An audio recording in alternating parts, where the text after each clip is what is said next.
Welcome. My name is Jess Fonzo, and I am a professor at Johns Hopkins. Really happy that you're joining us for this 6-week tour in Eating in the Anthropocene, a mini course in the Hopkins at Home program. In the next 6 weeks, we're going to examine the complex interactions between food systems, diets, and the environment, and the political, social, and ethical issues to achieve both human and planetary health. We'll discuss challenges in the food system as well as opportunities. How can we achieve human and planetary health in equitable ways? Now more than ever, with the COVID pandemic, we're seeing the importance of the food system in our daily lives and how the global economy moves and is shaped. For the course, we'll divide up this very complex, large topic into 6 areas. In the first module, we'll talk about food. What are food systems? Why do we care about food policy? Why should we even care about food? So it'll be an introduction to food systems to ground us all in where we need to go. The next week, we'll talk about diets and their importance in human health and nutrition. We'll talk about how diets are changing. We'll look at if diets that people are eating around the world are healthy and how those are contributing to the burden of disease. The next week, we'll put diets and food systems and place them within climate change. What is the role of food systems in contributing to climate change? And how is climate change impacting the functionality, efficiency, and the ability for food systems to deliver the kind of diets that we want to consume in the world? In the fourth week, we'll talk about social and equity issues of diets and food systems. We'll bring up some ethical implications of the way we eat our food and some of the major inequities that we're seeing around the world. Again, the COVID pandemic really playing into this. And the last 2 weeks, week 5 and 6, we will look at, well, what do we do? How do we achieve healthy and sustainable and equitable food systems on both the individual level and the systemic level? And that'll take us to our last week. So let's get started.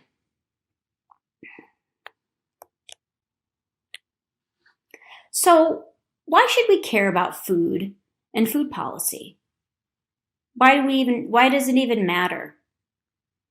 Well, Wendell Berry once wrote, "Eating is an agricultural act. Eating ends the annual drama of the food economy that begins with planting and birth. Most eaters, however, are no longer aware that this is true. They think of food as an agricultural product, perhaps, but they do not think of themselves as participants in agriculture. They think of themselves as consumers." And that's largely true. Many of us don't think about the way food moves from being planted in grounds or being harvested from oceans or being raised on grassy fields, and the entire process of how that food is moved, manipulated, processed, and stored to when it hits your plate. So we need to be thinking about food and where it starts from and where it goes before we consume it. But eating is also an ethical act. In moving food around the world, in producing food, in consuming food, we are met with many ethical implications, many ethical challenges, and we'll talk about this throughout the 6 weeks. We have issues of sustainability, equity, food security, or security of food, ensuring that everyone has access to that food and it's not used as a weapon of war. Culture, the culture of food. Who is responsible for ensuring that the world is well fed? The geography, where you live, vulnerabilities. Is the food system fair to everyone? Who should be held accountable? And conflicts within the food system, or conflicts that impact the food system. So eating, while we often think of it as pure enjoyment or for survival, it also poses many ethical dilemmas. I think all of you know food holds a very special place in society. It's obviously very necessary for survival. It's critical for nutrition, our nutritional status, our health, and our overall well-being. The nutrients found in food, the complex macro and micronutrients, and the phytochemicals that make up those foods are critically important for human health. But food also shapes our identity. It shapes our culture, our traditions, religion, our social interactions. Think about how much food is surrounded by social occasions and status. What kind of food do you get access to? Is it high quality food, low quality food? It also makes a big contribution to economies. Most of the civilizations of the world were built upon agriculture, agrarian societies.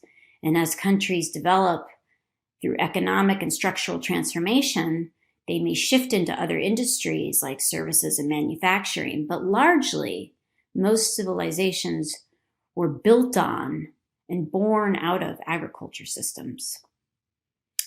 Food depends on ecosystems, landscapes, environments, and earth systems.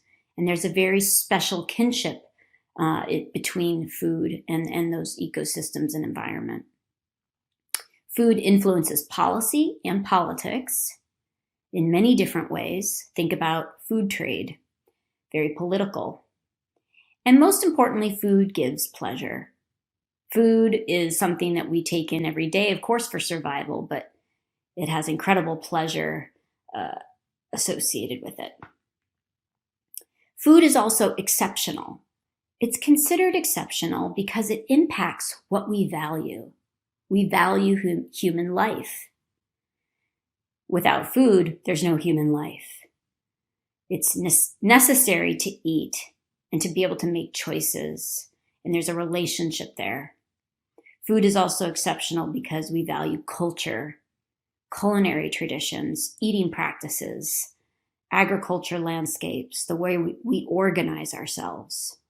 We also value the lives of non-human animals. Some care more than others about animal welfare, but for many living in the world, we do care about our relationship with animals, and some value that animal relationship, and there's an ethical dilemma there about consumption and production of animals.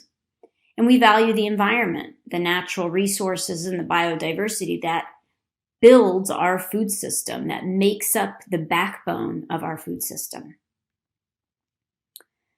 One can often think, well, everyone has the right to food. The right to adequate food is realized when everyone has the physical and economic access at all times to adequate food or the means for its procurement. The right to food has not been fully realized around the world. It's explicitly and directly recognized as a right, as a human basic right, in only 23 countries that you can see here. And with that, not very many countries have it as a standalone right. It might be part of another right under standards of living or quality of life. So this creates incredible conundrums when we think about food policy and food politics, and that many governments do not recognize food as a human right. So what is food policy? Well, it takes many forms. You can think about many different scenarios of what shapes a food policy. You'll see action plans in countries, strategies, frameworks, legislation, bills, laws, regulations, guidelines. You can think the United States has their famous dietary guidelines, standards, and codes of practice. And what it tries to do, food policy, is integrate different elements of the food system, which we'll talk about in the next unit. And it spans the web of institutions, infrastructure, people, and processes, and many influence that policy. There's many influencing factors, many influencing entities, and many interests, some conflicting, some in partnership with countries' plans. And I really like this quote. This is from Kelly Parsons and Corinne Hawkes. Collectively, food policy shapes who eats what, when, where, and at what cost. It affects our nutrition and health, our livelihoods, and our communities, our cities and countryside, our nature and climate, now and for future generations. Food policy concerns the people whose jobs involve growing, moving, processing, and selling food. Because everybody eats, food policy affects everyone. It matters. And indeed, it does. So here's some examples of what governments can do in the area of food policies. They can tax things. Think about the soda and junk food taxes that are gaining in popularity. They can regulate. Think of environmental standards or regulating the safety of foods. They can subsidize. Think about agriculture subsidies, so subsidizing corn, dairy to ensure that those staple grains are being produced in the country at the lowest cost to farmers. Redistributing income, food stamps or safety nets, providing direct services, school meal programs, feeding prisons, feeding military, providing information or guidance like the dietary guidelines, and encouraging competition like antitrust laws. This table on the right from Per Pinstrup Anderson, maybe about 9 years ago, is a great view of how food policy has changed over the years. And you can see two columns. It says food policy old and food policy new across different dimensions. And food policy really has changed and has tried to keep up with the current changing world. So way back, most food policy was focused on rural people and places. But now, with the urbanization of the world, we see a lot of food policies focusing on urban food. You can think about supply chains, which we'll talk about, short, small number of actors, food not moving very far, and now very long food value chains or food supply chains where food's moving great distances around the world. Packaging, way back when, not a lot of packaged processed foods. Now, a lot of processed packaged foods. So you can think about how much things have changed in the food policy space. A lot of this science-driven, a lot of this politically driven, but what we see is that there's many different changes that have happened over the last few decades in the food policy space. And what's important to remember is that, well, food touches on every element of society. This is a graph showing you how food is important for economic development. It's important for education, culture and social cohesion, the environment, national security, and health. This diagram lays out why food touches on these different elements of society and can contribute both positively and negatively towards these elements. But we know that if done right, if policies are done in the right way, in a comprehensive way, you can really have co-benefits across these elements where health, environment, and the economy can come together around food systems and have these multiple benefits across many systems that our society engages with. And we'll talk about this a lot over the next 6 weeks. But food touches on everything. It can have positives and negative effects, but there is an opportunity to ensure that there's co-benefits across many domains of society. Food touches on not only food policy, but it touches on many other policies that governments work on. Think land tenure, public health, energy, environmental regulations, health policy, labor, minimum wage policies, public procurement. So food system policies touch upon many other policies of countries. We need to think about the coherence of those policies and how food plays such an important role in bringing those together. And one of my last slides here is food politics. We have food policy, but food politics and politicking also matter. And this is where food policies are enacted, promoted, squashed, silenced. And this is where the rubber meets the road and how food policies play out in countries. So governance, power dynamics, and the political economy that shape food policies are critically important. And we need to understand the many actors that are involved in shaping food policies and the politics of that. And we'll talk about that in the module 4 of this first session. There's many different actors that are engaging along the value chain. So I'm hoping we can delve into some of these questions over the next 6 weeks. How do policies and programs influence change towards the food system the world wants? How do we do that? Who's responsible for that change? And how do we hold those who are responsible accountable? How can we shift the global food supply to ensure it is healthy, economically profitable, and equitable? Can we have all of that? How can we shift consumer demand that meets health, planet, and social equality standards?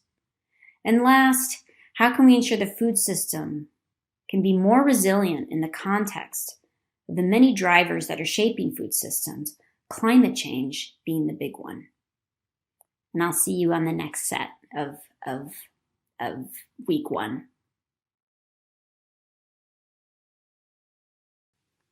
Welcome to week 1, module 1.2. Let's get started. So what are food systems? This is a very complex graph depicting food systems. As you can see, it's made up of many different actors, many different elements, many different activities across varying ranges of scale from global to very local. Let's break down what this means. So what is a food system? It is an interconnected system of everything and everybody that influences and is influenced by the activities involved in bringing food from farm to fork and beyond. So you can think about food systems as being produced, it's stored, it's processed, it's packaged, and then it's delivered to markets or restaurants. That is the whole chain of how food moves through a food system. So we often talk about food supply chains, or what's called sometimes value chains. We have drivers that are shaping and altering these food chains. And we have the entities, institutions, and people involved in those. And these interconnections between these elements shape economies, they shape health, they shape politics, environment, and society. And so just to get us grounded, what is in a name? The term food system is generally thought of in one of 3 ways. You'll often hear the food system, an interconnected system of everything and everybody, right? And that's often thought of in a global way, our interconnected food system. You'll hear a food system in a specific locality or a specific context. You can think of a food system in Baltimore or DC. And you'll often hear food systems, the totality of the different types and diversity of food systems in different localities and contexts. There's many different types of food systems. And this is the one that I prefer to talk about because we have many different food systems that connect together at very different scales and different characteristics. So why should we care about food systems? Well, there's increased attention to the importance of food systems in shaping diets, health, the economy, and the environment. And our understanding of food systems has really ramped up in the last 5 years, particularly because of some key publications that have come out articulating the importance of food systems. The UN High-Level Panel of Experts report here in the front, the Global Panel on Agriculture and Food Systems and Nutrition report, the Global Nutrition Report, and many others have emphasized the importance of food systems and have really described them in quite detail. The Sustainable Development Goals, the UN's Sustainable Development Goals, call for a renewed focus and action on food systems, with one goal dedicated to food systems, that being SDG 2. So why even talk about systems? Why do we care about systems? Well, just characterizing systems, they're heterogeneous. Actors matter in what part they interact with in a system. Systems are dynamically interactive. They have feedback loops. They learn, they adapt, they break down. They're non-equilibrated. They are dynamic. They're moving. They're not static. And they're not reductionist. They're not focusing on one laser point issue. They're looking at the whole and how that whole engages within the sum of its parts. So that is a new way of thinking. It's also an old way of thinking. There's people who focus on systems, system analysts, but it is a new way of thinking when we think about food systems. It was very much focused on agriculture, production, and not thinking about the entire supply chain. So taking a food systems approach allows for us to look more at the engagement of food systems in society and how it engages with other systems like the health system, the environment system. So this is a diagram. I know it's complicated, but it shows you food systems, and I want you to study it. And what it shows is the elements of food systems. So let's start here. Food supply chains. Food is produced on landscapes. It's stored, it's distributed, it's processed, it's packaged, and then it hits markets and retail and restaurants. Then food enters what we call the food environment.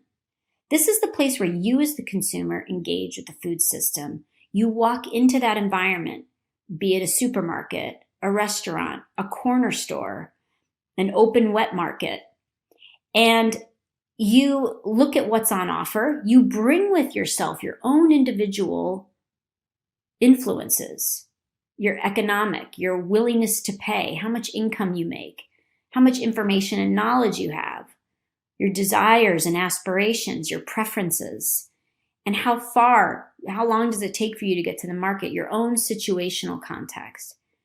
The food environment itself influences your decision-making along with your own individual factors that are influencing your decision-making.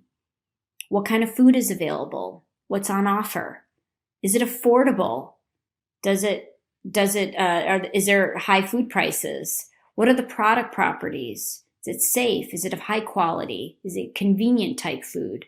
What about the vendor properties, the location and the type of retail? The food messaging, advertising, sales, buy one, get one free. All of these are influencing your decision-making in positive and negative ways. And this then leads, of course, to your own consumer behavior, diets, and the major outcomes of the food system: nutrition, health, economic, social, environmental outcomes.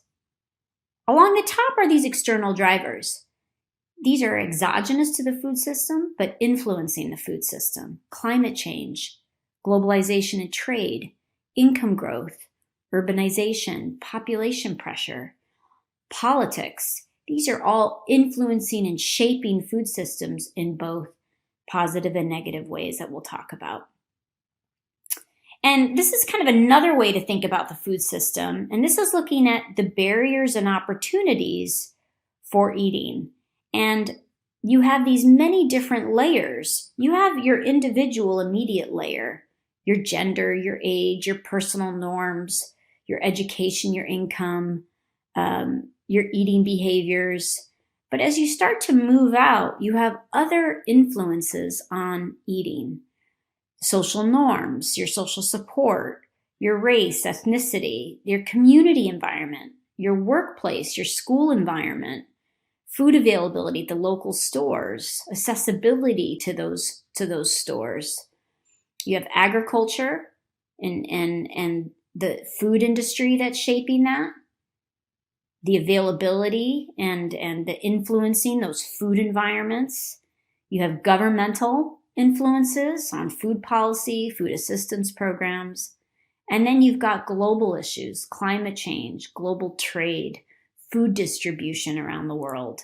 So you can see this is a very complex, layered, influential sphere around your plate. Food systems are also not static, and I think this is really important.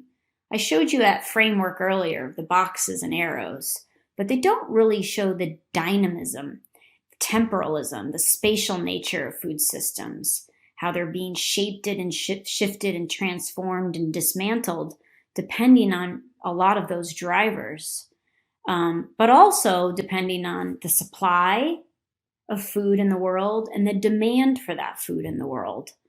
And resiliency of food systems is critical, and we're seeing this play out in COVID, that food systems are not so resilient.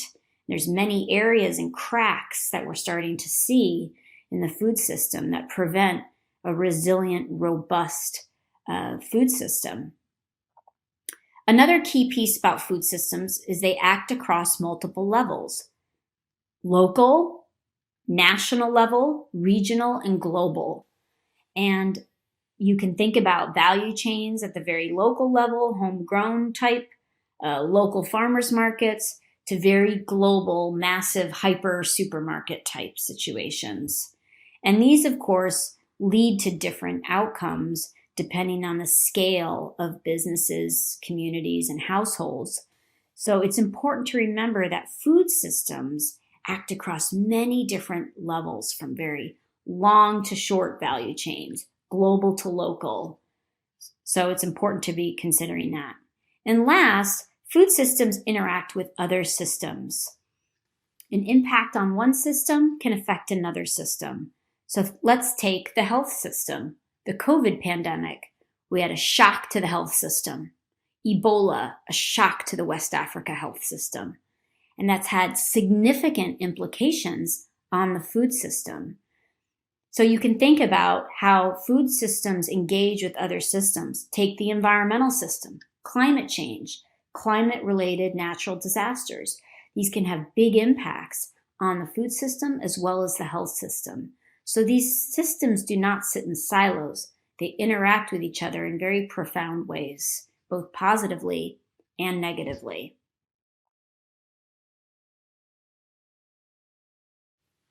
Welcome to Week 1, Module 1.3. Let's get started. So what influences food system transformation? So look at these very different photos. In one photo, here on the left, you'll see a young girl who's struggling to consume enough food, very subsistence. On the other side is this Amazon walk-in, walk-out type store, very modern, very high-tech. It's incredible to see these two very different food systems. One very subsistence, very rural, a lot of hunger. The other very highly processed packaged foods, a lot of choice, a lot of diversity, and very different costs, of course, associated with that. So why do we have such diversity within our food systems? So let's get into that. Well, to start with, there's still a lot of debate about what is the ideal food system, how are we going to feed the world, how are we going to feed the world well by 2050 with 9-10 billion people on the planet. There's a lot of debate, and the debate is nowhere near over of how to do that. How do we make our food systems robust, feeding the world in an equitable way, and producing healthy food not only for ourselves and for the planet.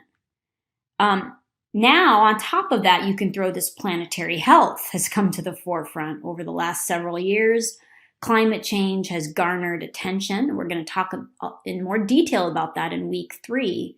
But there's been a plethora of reports: the Lancet Eat Commission report, the Intergovernmental Panel on Climate Change and Land report, the World Resources Institute report, and many others that have highlighted the importance of food systems. We can think about feeding the world, but how are we going to feed the world and stay within planetary boundaries?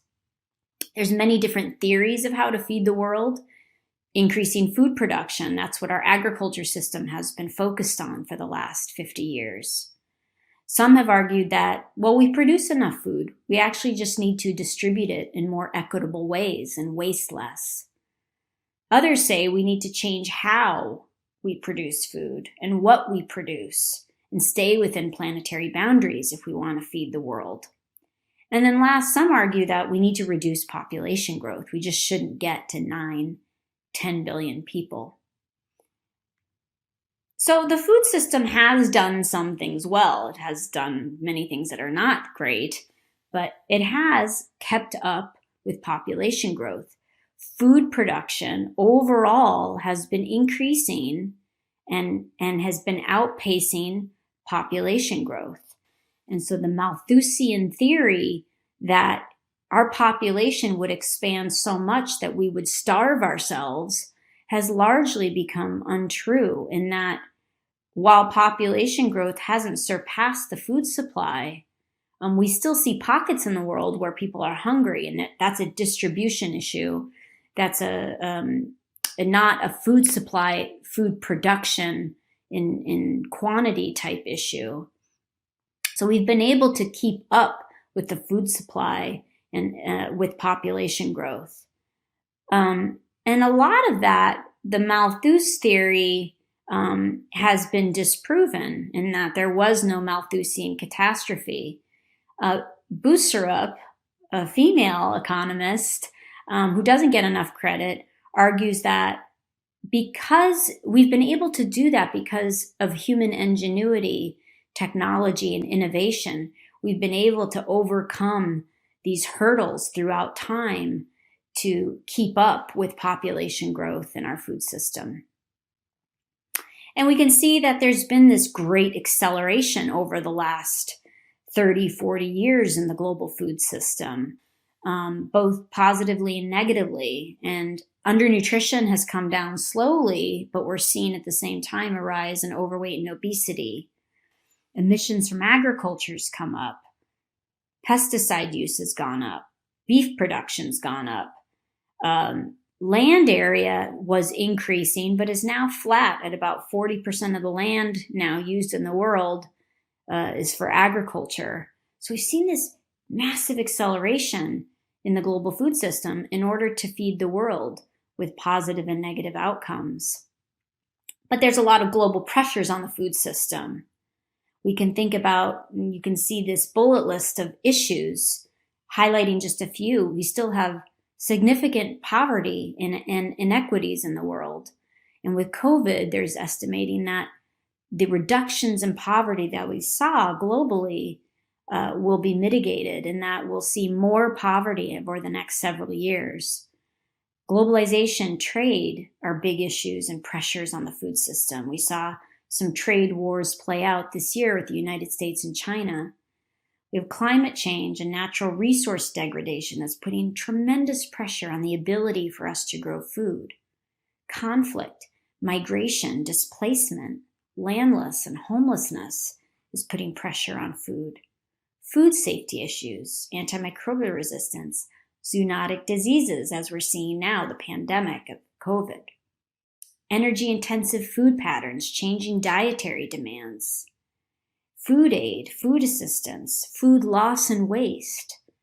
Grain drain, land grabbing, shifting away from food used for humans towards biofuels.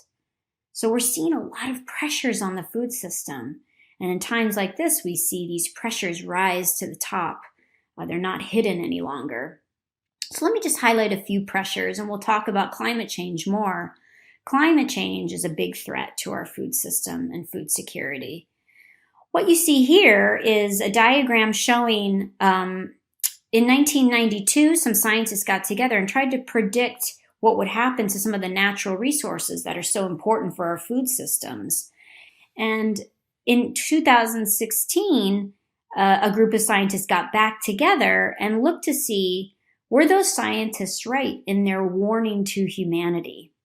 And the black line shows you what happened since those scientists came together in 92, and they were largely right. Freshwater resources would decline, dead zones would rise, total forest deforestation would be massive, CO2 emissions would rise, and temperature change would rise. So not only were the climate models right over the last 30, 40 years, but the pace of change is very alarming in the last decade. And we know that with climate change, the population at risk for hunger is going to rise. So the red is showing you the worst case scenario. The green is showing you the best case scenario. Somewhere in the middle is the business as usual, which is where the world is at now, not doing too much on climate. And we see that hunger will rise in the next 20 years with climate change, or predicting multiple breadbasket failures, etc. And when we look at the dietary energy available per person per day, again, we see that in the worst case scenario in red, there's going to be less calories available per person per day because there's just going to be food production threats. And again, we'll talk about that in week 3. Climate change will impact food prices. We'll see food prices rise of some of the major commodities like corn, wheat, and rice over time. And that's predicted under no climate change, shown in blue, and in red with climate change, a mid-range type scenario of climate change. And with food price increases, this really impacts some households. We see that places like Nigeria, Kenya, Bangladesh, they spend 50, 60, 70% of their entire income on their food. And you can imagine with a food price spike, that would really hit these households hard. So while we in the United States spend 10% of our income on food, there's many other places that are incredibly vulnerable to food prices and their changing fluctuations. And we know that the classic 2008 and 2011 global food price spikes created a lot of social unrest. We saw in green, this is showing you food-related protests and riots because of these food price spikes. So it creates a lot of uncertainty. People get very fearful about going hungry naturally, and it causes a lot of social unrest. So food systems, though, are changing. Well, we have all these pressures. They continue to shift and change, as we discussed in the last module. And over time, this is showing you what's called the nutrition transition. And this was outlined by Barry Popkin and Adam Drewnowski in the 90s. And this has largely turned out to be true in that as countries urbanize, globalize, grow economically, their food systems change and people change as well. People move away from a very rural subsistence type pattern where they're consuming a low variety and diversity of foods, low consumption of processed foods, and they're dealing with very high mortality of women and children, high undernutrition, high stunting, micronutrient deficiencies, vitamin and mineral deficiencies, and a low lifespan, to what's called a more modernized, what you see in these transition economies, India, Brazil, China, where you see more urbanization. People are moving away from being farmers to living in cities, getting sedentary jobs, a shift in technology. They're not doing such labor-intensive work. They change their diets. They're eating more processed packaged foods on the go, more street food, and their disease shifts. Obesity emerges, diet-related NCDs, and you have maybe an increased life expectancy, but you also have higher disability. So you see this shift, and many countries sit in this pattern 4. About 821 million, or about 1 billion people, sit in this pattern. Food insecurity, hunger, subsistence, rural people and places. Most of this in deep rural Africa. But most of the world sits in this pattern for double burdens of undernutrition and overweight and obesity. They're shifting, their diets are changing, and their disease burdens changing with their lifestyle and careers. And then the last pattern is an educated, mainly urban, where you purposefully exercise, you try to eat healthy, you try to maintain your weight, keep your disease burden quite low, and you see extended lifespan and high quality of life. Very few people are privileged to lead this sort of lifestyle. So much of that transition has to do with population growth and urbanization. You can see that projected Asia is going to top out about 4.78 billion. Africa will keep rising. They'll be the last to grow in their population as well as to urbanize, but they will continue to grow. Whereas Europe, North America, Latin America will be quite low as compared to Asia and Africa.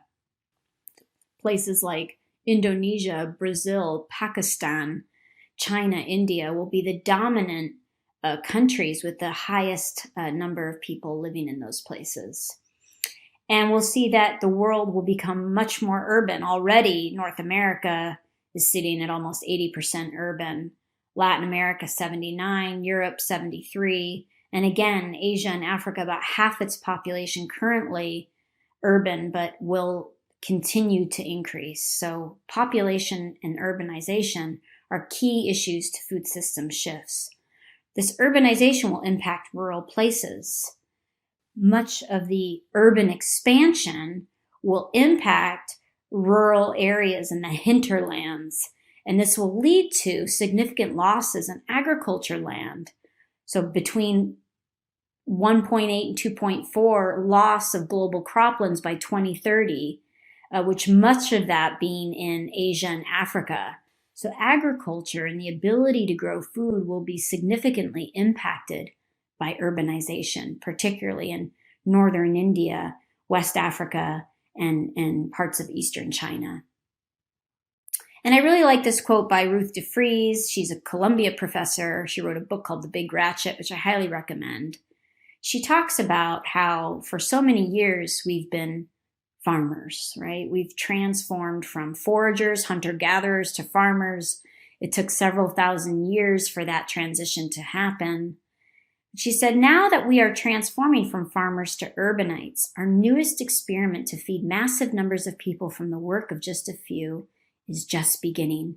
The outcome is yet to be seen. If everyone is moving to urban places, who will grow our food? Who will grow our food? If everyone is leaving rural places and the average age of the world's farmer is 61. It's a big question. Our food supply is also transforming. We're seeing that over the years. This is showing you countries in the 1960s to 2009. Diets have become more similar, largely due to the food supply composition being more homogeneous. Countries used to grow a lot of different types of food, and now we're growing only a small number of crops to feed the world.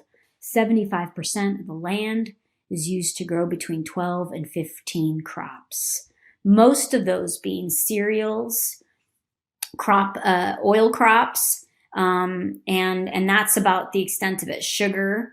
So you see a lot of increase in things like soybeans, sunflower, and palm oil, the oil crops, massive increase, and declines in some of the traditional crops like cassava, sweet potatoes, millets, and sorghum, both indigenous to Africa, quite healthy grains. Highly recommend trying them.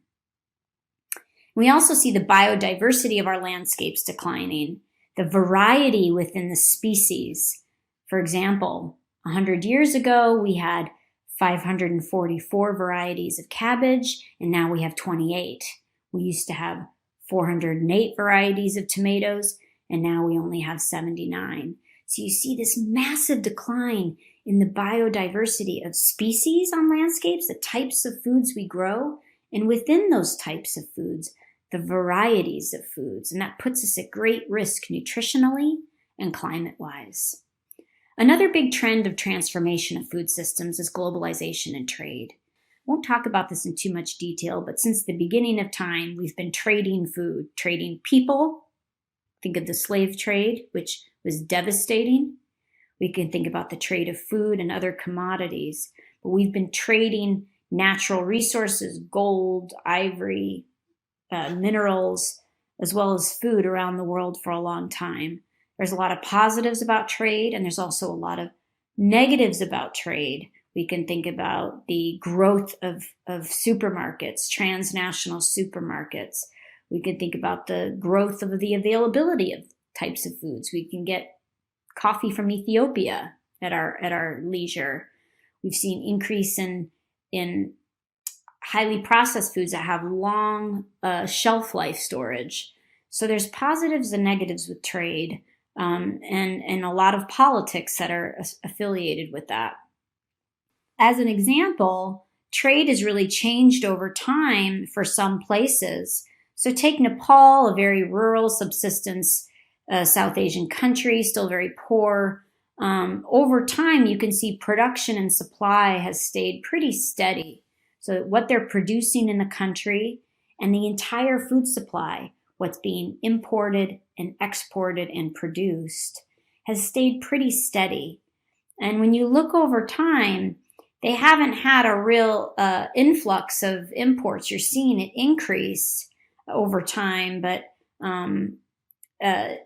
their exports are increasing, but they've largely been quite subsistence, relying on their own food production in their neighboring countries of India and China.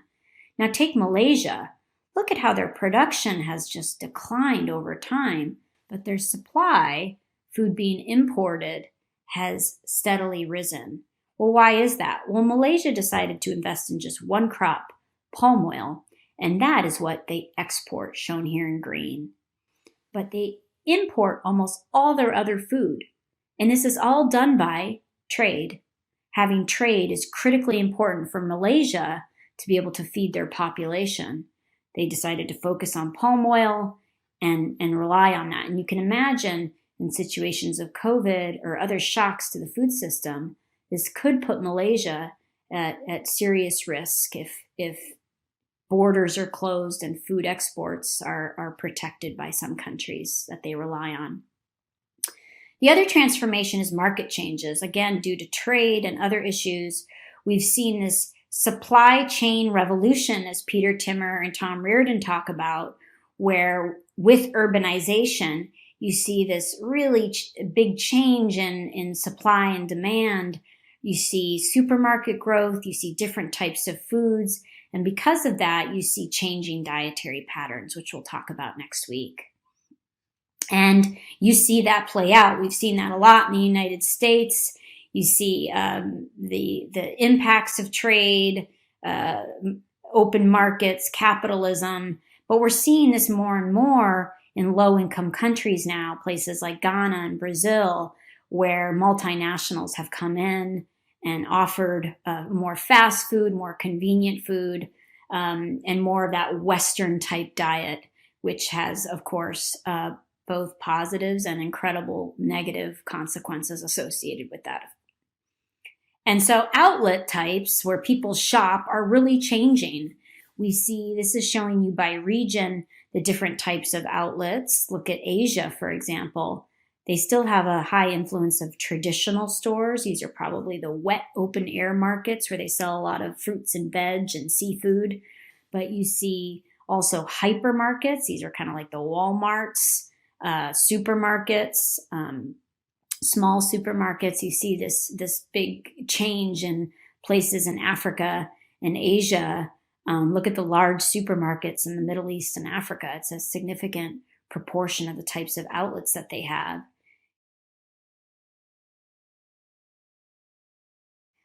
Welcome to Week 1, Module 1.4. Let's get started. So who are the food system actors? And this will be a brief overview, and we can talk about this more throughout the next 5 weeks. So just to look broadly at food system actors, This again is the food value chain. Again, food is produced, it's shipped, it's distributed, it's processed and packaged, and it hits retail. You can see there's many different types of actors. You have input companies, seeds, agrochemical, farm machinery type, animal nutrition. You've got farmers themselves, crops, animal producers, fisher folk, pastoralists who roam with their animals. You have traders, they're trading between, they're the middlemen. You have food and beverage companies, they involved in processing, secondary processing, where they add, reformulate food or add components to foods. Retailers, from modern to very traditional.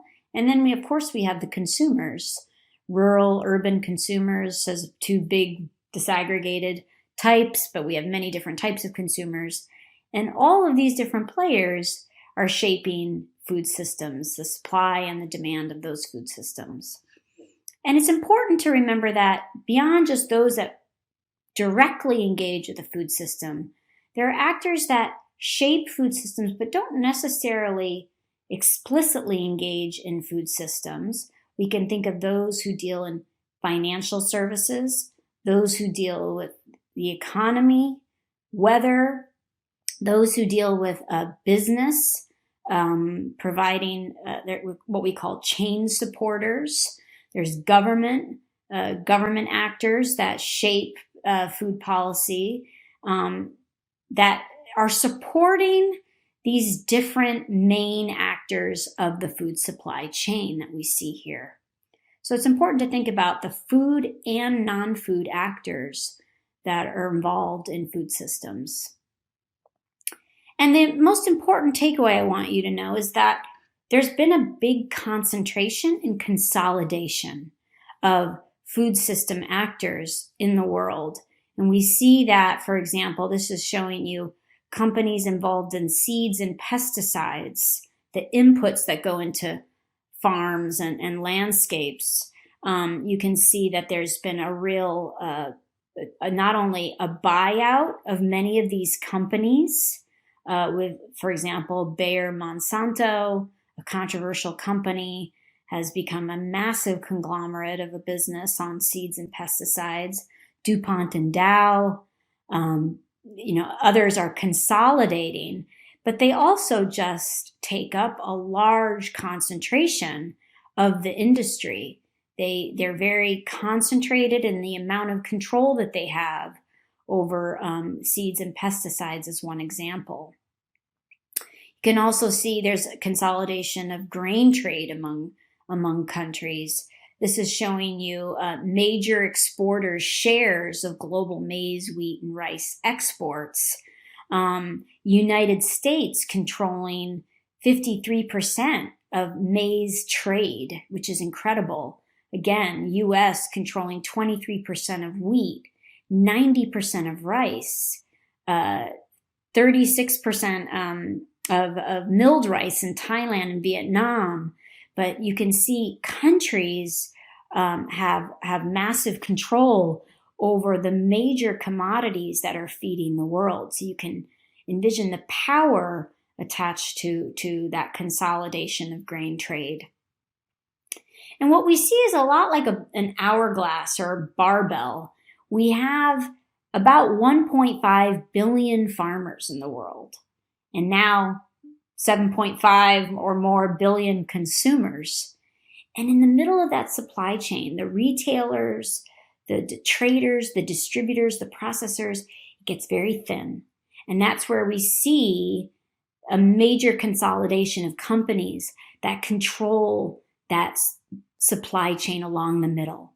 Those intermediaries are mainly controlled by large transnational corporations. So they have a lot of power in the way food is distributed and moved and processed around the world. And this is a concern because their size and their reach puts pressure on the producers and less autonomy of consumers on the kind of foods that they want to see. So this is something that needs to be governed carefully as we move forward. So there's a lot of power struggle and power dynamics in the food system. We also see food and beverage companies are more consolidated. You can look at all of the different food and beverage brands that you may like, but when you look at the parent company, there's only a handful of multinationals that are really controlling these labels. So again, you need to look closely at the power in this space around the types of foods that are on offer. You can see Unilever, Coca-Cola, Nestle, PepsiCo, General Mills, Mars controlling a significant portion of the types of foods on offer and the types of brands that may mask that parent company ownership.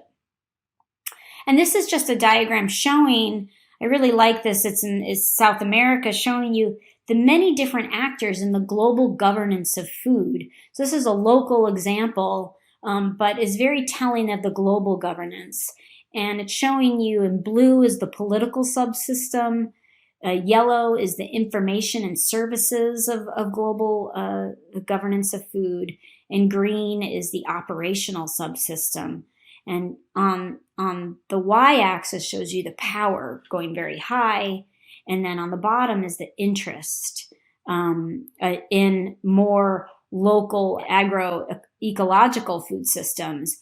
And you can see you have things like the UN, which is FAO, and World Bank that have a lot of power.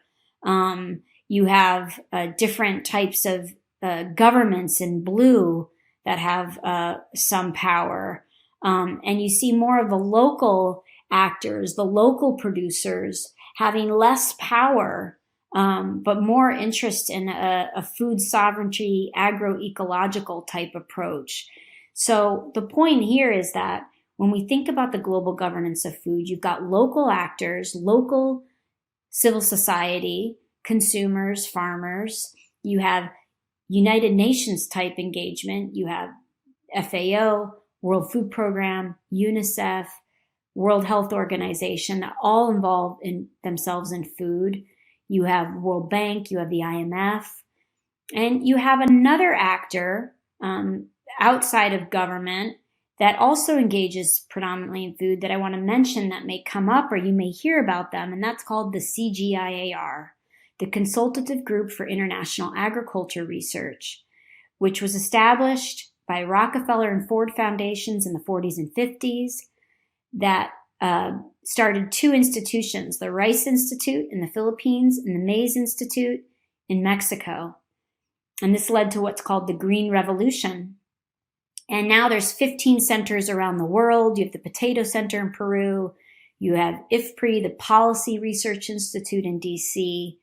And they focus mainly on research for development. They're highly influential in the food system and in agriculture. And most of the research that has come out of the CGIAR has helped feed the world. 65% of cultivated area under the world's 10 most important food crops is planted with improved varieties developed in the CGIAR. So the CGIAR is a very important entity and player in the global food system operations, governance, and research. See you next week.